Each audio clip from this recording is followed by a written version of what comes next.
What's up, everybody? Welcome to another video. It's Richie Jr. here, and the European finals are here.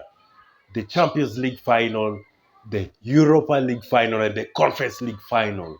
They all concluded this week, the semi-final second legs, starting with the most important one, the Champions League final between Inter Milan and PSG, which is happening on the 31st of May this month, on Saturday.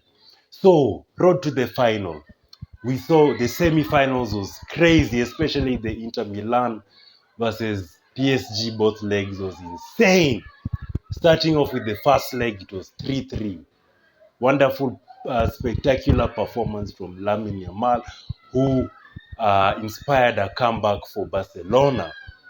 And they were 2-0 down. Barcelona were 2-0 down at home. They ended up coming back 3-3. Wonderful performance from right wing back of Inter, Dumfries, who scored, I think, 2 goals, and even in the second leg. Now in the second leg, it was crazy. 4-3, Inter Milan win at home narrowly. Similar to first leg, they were 2-0 down. Barca were 2-0 down. And then Martin for Barcelona, the defender, inspired a comeback. And it was just crazy. It reached a point, it was, I think, 2-2.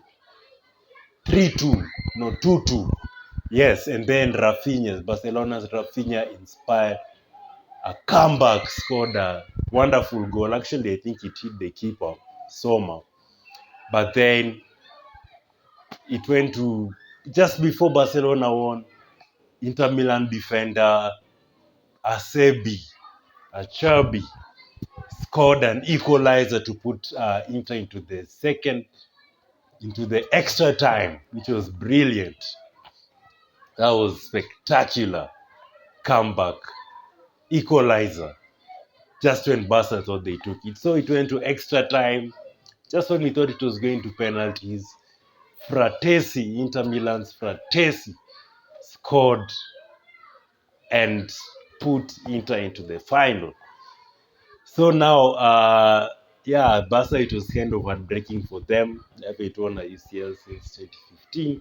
Inter Milan, as for Inter Milan, they were in the final 2 seasons ago and lost to Man City. So they're hoping they can win.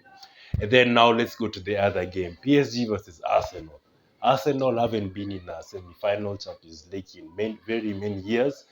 And for PSG, it started at Emirates.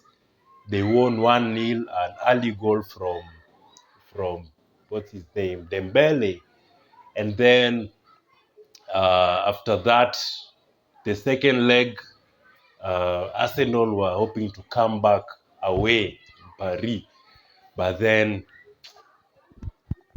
immediately, what's his name, the midfielder, PSG's midfielder scored to put Arsenal's hopes down. And then in the second half, PSG scored again. No, it wasn't a penalty. A penalty was saved by Raya. Vitinha's penalty was saved, and then just moments later, Hakimi scored, and then the aggregate that time was 3-0. And then just Saka scored to inspire a comeback, and then that time the aggregate is 3-1, and then he missed a very big opportunity to put the 1-0, to put them 3-2 down. They just needed 1 goal, but that miss just showed why PSG deserved. By the way, shout out to both the goalkeepers for it. The finalists. Inter Milan Sommer was spectacular. Without Sommer, Inter don't win this game. They do not win this game at all. And then the next one was what's his name? Donnarumma for PSG. He was very pivotal into PSG winning. Saka had good chances. Donnarumma kept saving, and that ensured that they would go through.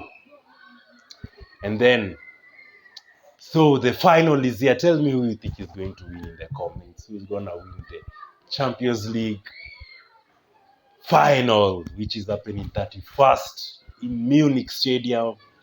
PSG have the chance to win their first ever European Champions League final, and PSG their first.